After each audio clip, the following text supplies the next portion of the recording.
Baby surprise. কিসের surprise? আছে একটা সারপ্রাইজ শুধুমাত্র তোমার জন্য, খুব স্পেশাল। কিন্তু তুমি যাচ্ছ কোথায়? আমি এক্ষুনি আসছি। রাহুল,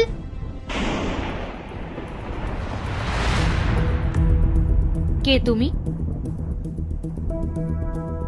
উঠে দাঁড়াও।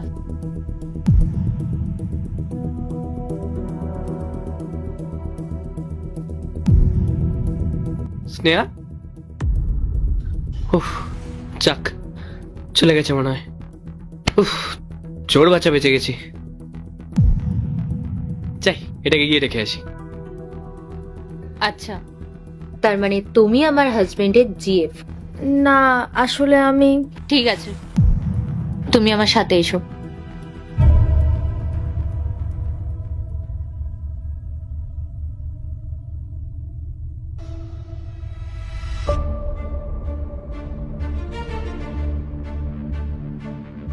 রাহুল, কোথায় গেছিলে তুমি? আমাকে সারপ্রাইজ দেবে বলছিলে, কোথায় আমার সারপ্রাইজ? আর ওরকম চাদরের পেছনে তুমি কি করছিলে? আরে বেবি, আমি তো তোমার সঙ্গে মজা করছিলাম। আমি কেন মিথ্যে কথা বলেছিলাম বলো তো? কারণ তোমার যে এই টাকা কামানোর নেশা, এটার জন্য আমরা একসাথে থাকতেই পারি না। আর বাড়িতে ফেরার পর আমার প্রতি তোমার কোনো টানই থাকে না। আর এই কম্বলটা, অনেক ধুলো পড়ে গেছিল, নোংরা হয়ে গেছিল, তাই বাইরে একটু ঝাড়ছিলাম, ওই জন্য। যাই হোক, আসো বসো। তুমিও না রাহুল, আজকাল এত ইয়ার কি মারো, কি আর বলবো। আচ্ছা রাহুল, তোমাকে দেখে মনে হচ্ছে তুমি খুব ঘাবড়ে রয়েছো। চাদরের পেছনে কেউ ছিল নাকি, যাকে দেখে তুমি ঘাবড়ে যাচ্ছ?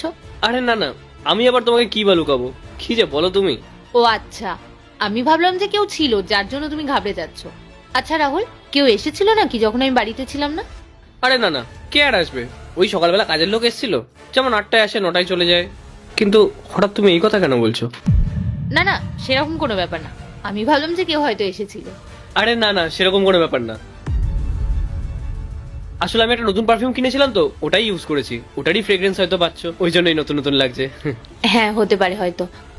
আচ্ছা, তুমি তো আমার সাথে ইয়ার কি মারছিলে, তাহলে হঠাৎ করে এরকম মুডটা খারাপ হয়ে গেল কেন? কোথায়? না তো, আমি তো ঠিকই আছি।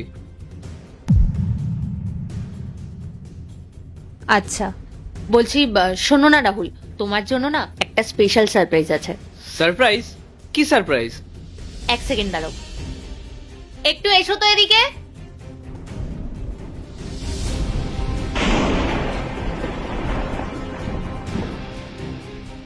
বেবি, এটা কে? আর আমাদের বাড়িতে কি করছে?